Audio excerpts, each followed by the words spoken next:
to Influence Matters. I'm your host, Clara Rose. Each week, we talk about crafting your message and other matters of influence, or I have a special guest that's doing something unique that I think you're going to be interested in, and I bring them on the show. Either way, if you are building a business, ministry, cause, or brand, you are in the right place, my friend. Today, I do have a special guest, and we'd actually tried to have him on the show once before, and he was out of the country, and we didn't have a good connection. So we are trying again. And I know that you're going to find what he does completely fascinating, like I did. So let me tell you about him really quick. He is a registered speech language pathologist and the founder of the Stuttering Blueprint. So it's an online program that helps professionals and entrepreneurs who stutter to speak with conviction and build effortless connections. Please help me welcome James Burton. Are you with me? There you are, I'm James. here. Welcome. Thank you Yay, so much for having me. finally. Yeah, It it's is so worth so the my wait. pleasure. So my pleasure to have you here. So I just had like a brief bio of you, but tell my audience what it is you do. I help professionals and entrepreneurs who stutter speak freely and fearlessly, even if speech therapy hasn't worked. And I don't want to sound like I don't think speech therapy does have wonderful places. I've been a speech Mhm. therapist for a long time, but stuttering needs something a little different than just cosmetic therapy. So so how did this happen? How did you become a speech therapist because you stuttered, or you became a speech therapist and you became interested in the stuttering? Tell us how all that happened. Yeah, it was more the second way. I consider myself an ally. I don't identify as a person who stutters, although I do stutter because we all do sometimes. And how I got interested in it and how it became my passion was when I was in grad school. I had the luck to be placed in a practicum at an intensive stuttering workshop for 10 adults who, many of whom stuttered quite intensely. And they came in, and over the course of 10 grueling days, they went from stuttering intensely to almost completely fluent, in many cases, completely fluent. And this just blew my mind that this was so effective. We were using something, the prolonged speech method. This was like about 17 years ago now, so 2008. So things have changed a lot since then. But this was a very moving experience. People were crying, they were making plans, they were going to change their career paths. So many things were changing because they felt confident and fluent again. But then there's a but in here. So I got my passion from doing this, and I started to see clients, and I had mentors, and I had people I could talk to, and I started to see the same kind of progress, and I was really pleased. And I would see clients on the side of my school practice. And so over the years, this built up. I saw quite a few people, and I was making lots of progress. And I started to burn out of my school-based career. And I started getting into, and I wanted to build Stuttering Blueprint. I wanted to really do the thing that I knew I was best at. So I started calling up old clients just to see how they were doing, and see if I could help again, or if everything was fine. And I called up my star client, and I was expecting him to tell me everything was great. And because he was so committed, he was so into it, he had made the most progress of any of my clients. But when I spoke to him, he looked at me through the Zoom screen and he said, "James, I don't know what happened. I started avoiding again. I started doing the old behaviors and restricting my speaking, trying not to stutter, and it all came back." And the way he said it, it almost seemed like he was embarrassed, like he'd let me down. And here I am, and it's dropped my stomach is dropping because I feel like I've failed this person, and here's my success. And this came on at a time when my entire life seemed to be crumbling around me. Like I had gone through a divorce, I got a brain tumor, I got all this stuff Oh going my on. gosh. Yeah, yeah. The surgery, I just got out of it like a year and 3 months ago. I had just healed from surgery a year ago today. And so when I talked to this guy after this friend, this client, this someone I cared about, and I felt like I'd failed, and I knew that I had known for a long time that stuttering therapy needed more than just cosmetics. Mm. And this just was the impetus for me to go out and figure out what works. And I have done that, and it has been quite a journey, a personal growth journey to get to this Wow. point. Wow.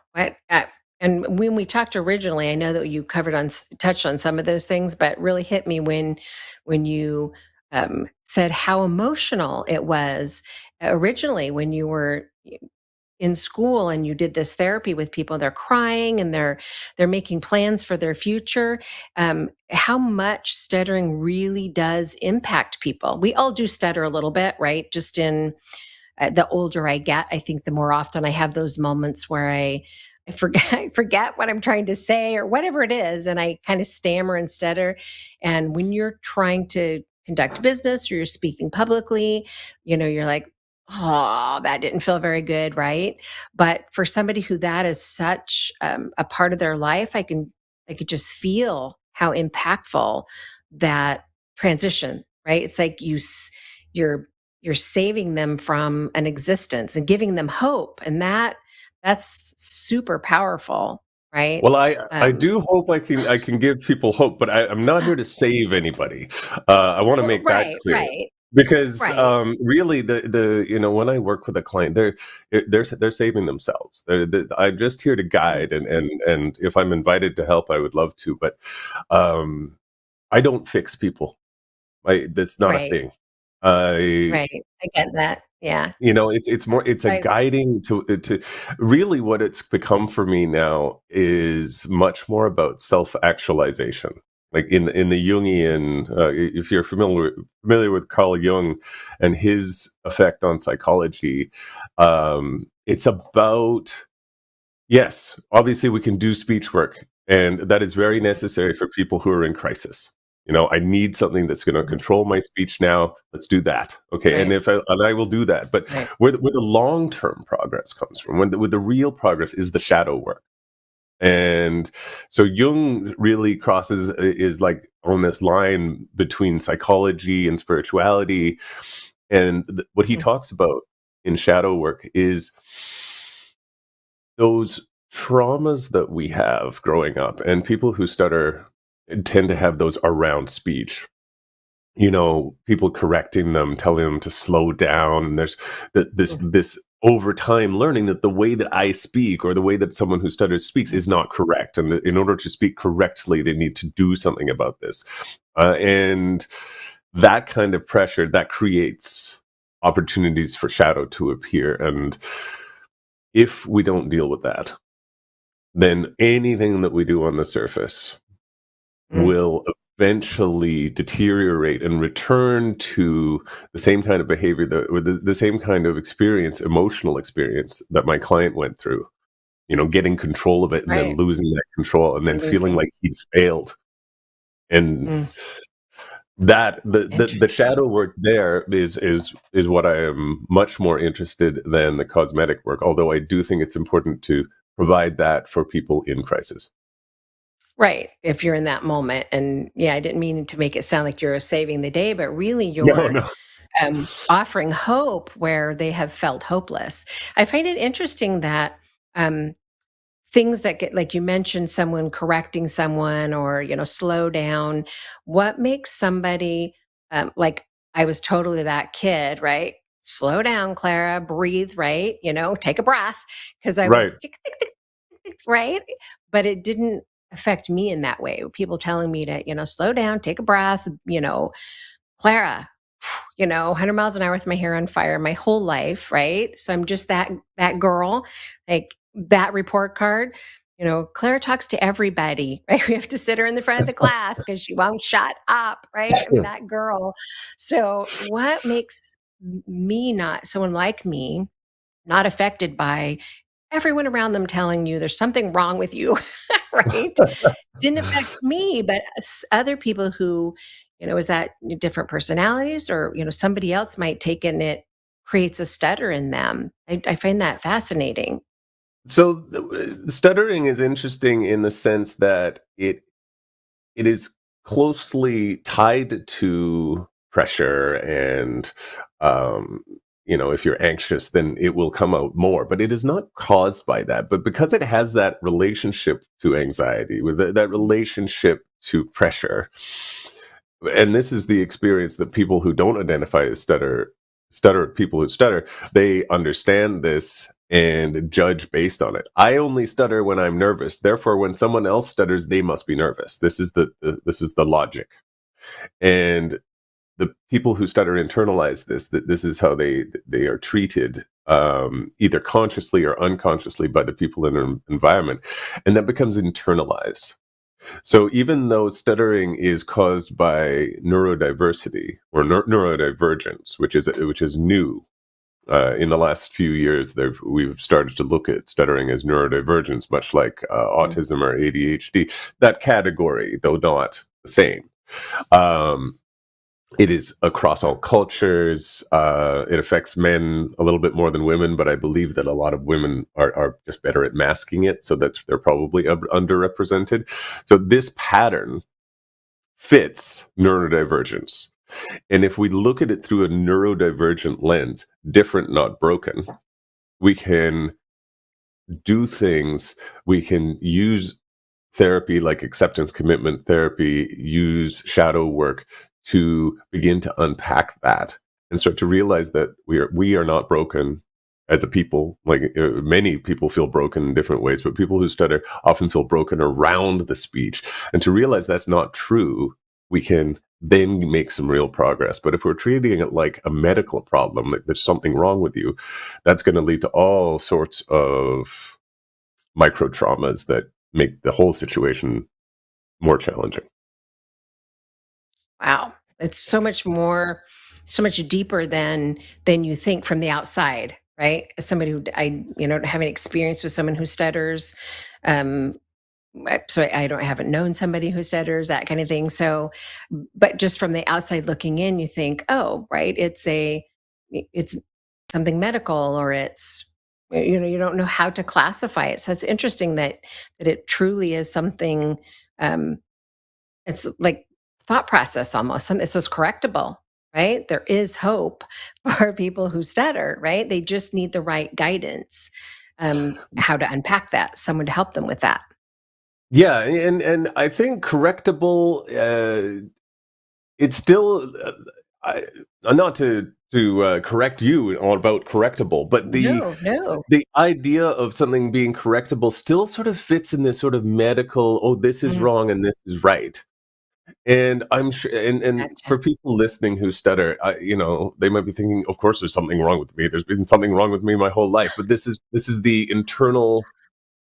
This is the same kind of internal battle that I Mm, am very familiar with myself, not through stuttering, but through this life collapse that I had, mm, like about starting 3 years sure. ago, with the divorce and the brain tumor, and then I lost my hearing in the right ear, so I couldn't really do my job in the school anymore because I couldn't hear, and so I had everything was changing, and that forced me to go inside, to Mm, this is why mm, you initially met me in Peru. I was on this year. I've been to Nepal, India, Mexico, Peru. I've been doing that sort of soul searching journey to get underneath my own issues around not feeling good enough, not mm, feeling like. One of the things that bothered me is I don't stutter myself. So what am I doing helping people who stutter, right? mm, So mm. this was my shadow that I needed to go and face. And until I did Sure. that, I was unconsciously sabotaging myself in the way I presented myself. And this is just a parallel of what people who stutter can do by coming to a safe place, by talking to somebody who understands, by possibly meeting other people who stutter when they are ready, and realizing deep down, not at a surface level, but deep down, that there's really nothing broken. And from Mm, there, the healing can begin. And then when people, the after effect of this is people do stutter much, much less when they're feeling relaxed, when they're feeling confident in themselves, when they're feeling whole. And more importantly, when they do stutter, it doesn't throw people off. It's not, it's like, oh, there's a stutter. Okay, move on. Next right? sentence. Right. So this Yes, is what we're yes. looking for. So they just collapse into, oh my gosh, right? Right. In the moment, you just go, oh, kind of be able to laugh at yourself or whatever in the I mean, moment.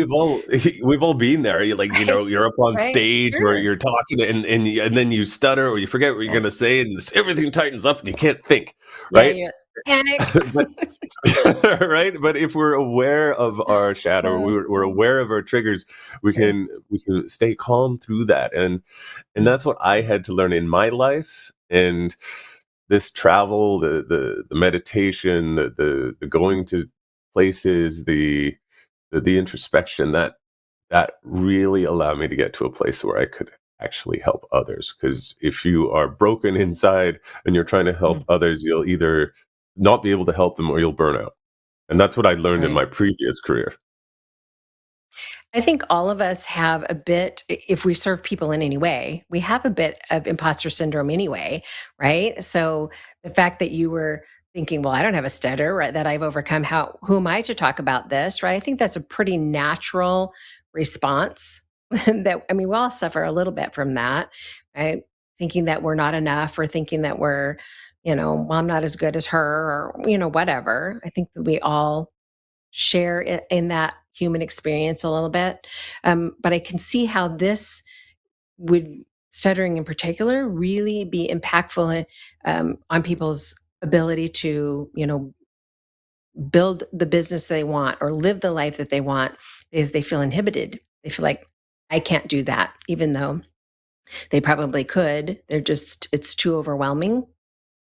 And that is exactly the experience that when we talked about my early experience in the stuttering focus group and the therapy group, Mm, and hearing people talk about what they can't do and what they mm, can do now. Like one of the cooks, one of the members was a cook at the time, and he wanted to be a lawyer, and he thought he never could because he can't talk. He's mm, thinking to himself, right?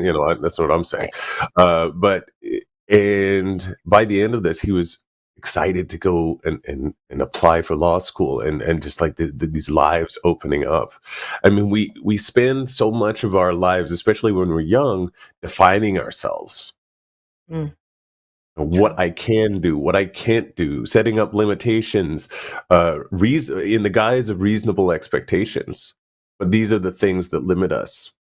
And I think for so many of my clients, the relief of being authentic, the Mm, release, the relief of not constantly monitoring everything that they're saying. It's right. in the old days, we used to, like I have a master of science, right? Mm, So I'm a scientist and I have to get mm, measurable results. right. And so Right. so we used to count stutters. How many stutters did you have in this 1 minute of speaking? And then we compare it to later because Mm, we wanted data to show that but that right. doesn't matter. It doesn't matter the number of stutters in a sentence. Mm, What matters is how you feel when you say that. When you're speaking, how do you feel? Do you feel confident? Do you feel authentic? Or do you feel guarded? Do you feel mm, held back? Do you feel inauthentic? And not that you're lying, but right. just you can't be yourself. And that Right. is prison. That is That prison, whether you stutter or not. that's it. Yes. Yes, because we've all experienced that to some degree in some way in our lives, right? Feeling like I always felt like there was something not quite right with me, right? There's something wrong with me because I'm super entrepreneurial.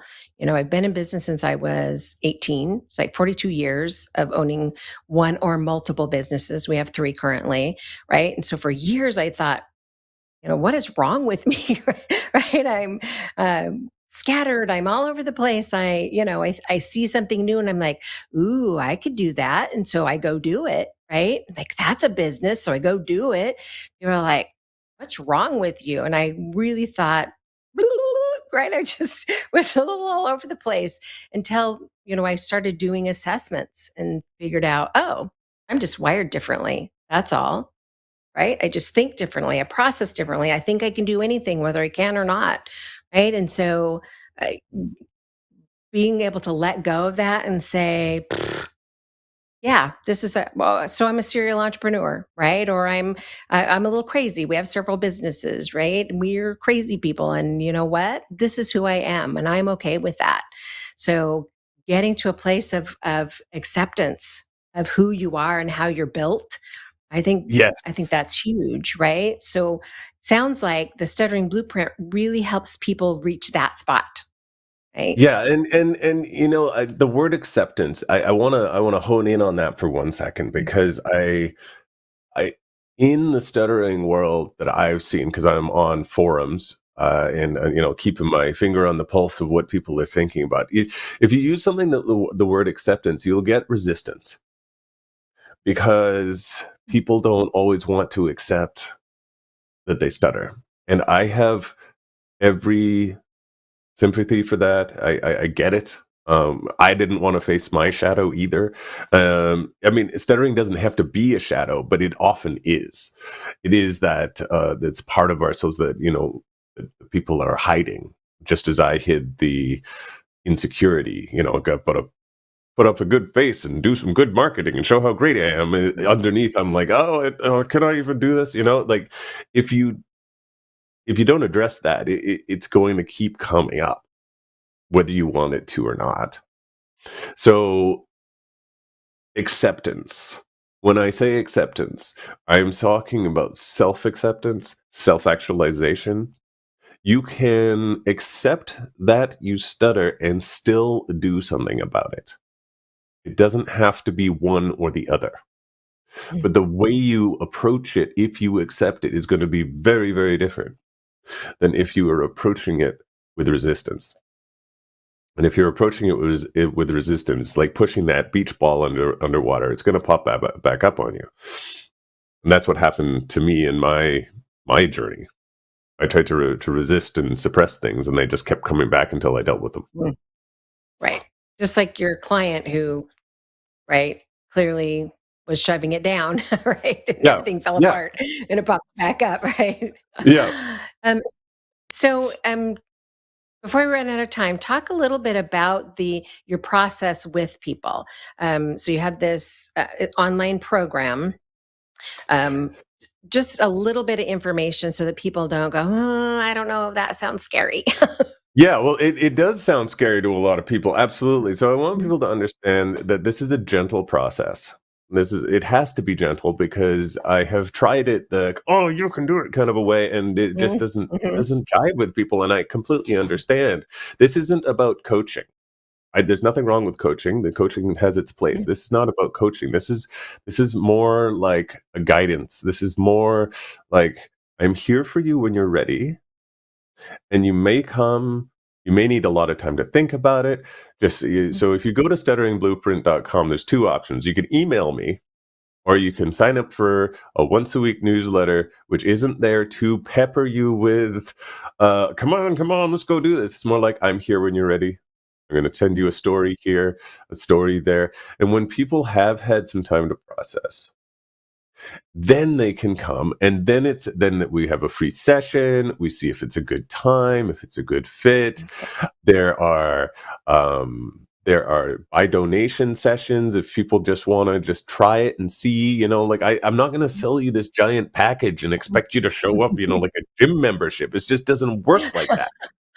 So really, I just want people to feel like I'm here when you're ready, and if they want to invite me to help them, I will. Now, how does that part look? How does the actual helping part look?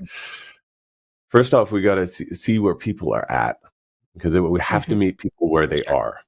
And even just getting to the point of reaching out for help for something like this can be a big step. So the fact that they've done that, if someone's done that, then I have to honor that and take them in at the pace that they're ready. It could look like what it did for one of my current clients. She came in, she was in crisis, she wanted to deal with her speech. So I'm like, okay, this is not where I want to end up, but we're going to start here. We're going to give you some tools. And once that initial feeling of control was there, then we got to start doing what I think is the more important Mm. work, which is that shadow work. And then we're using acceptance commitment therapy.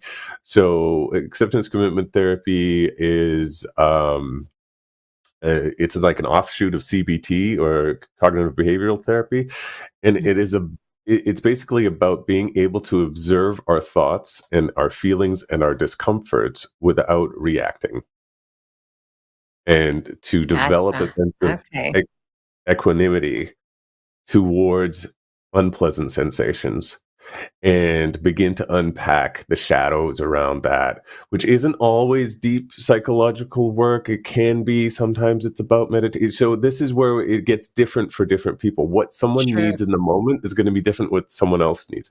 Then if that starts to roll well, then I love to get people together, but I don't push that, because that can be a big fear barrier as well. So Sure. it's really Sure. just guiding people through as what they need in their own pace. Which is a beautiful thing, right? Because I can just see and feel how scary this could be for some people. It's always scary when we face the parts of ourselves that we don't necessarily love, right? The things about ourselves are like, man, that sucks about me, right? That's always scary, and a big step to reach out to somebody and say, hey, yeah, I could use some help, and I think that you could help me. So the fact that you've created this, I think, is completely amazing. And um, I want to honor your time. We're out of time here today, but thank you so much for taking time out of your schedule to come on the show and talk about such a serious thing that so many people out there they need help with. So thank you for being here today. I appreciate it. Thank you so much for having me. All right. It is my pleasure. All right, you guys, that was it. He was completely amazing. What he's doing is changing lives.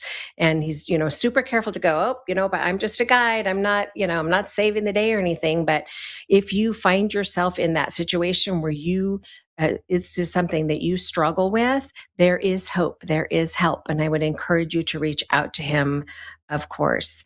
All right, my friends, we are out of time for today, but I just want to remind you that if you have not yet gone over and checked out the new Facebook group for the Savvy Author community, you can find us on Facebook, and we'd love to have you be a part of the group if you're trying to get your book out to the world and you need some help. Or you can go to clararose.com, and we have the brand new Savvy Author membership rolling out. All right, my friends, I'll see you same time next week. Take care.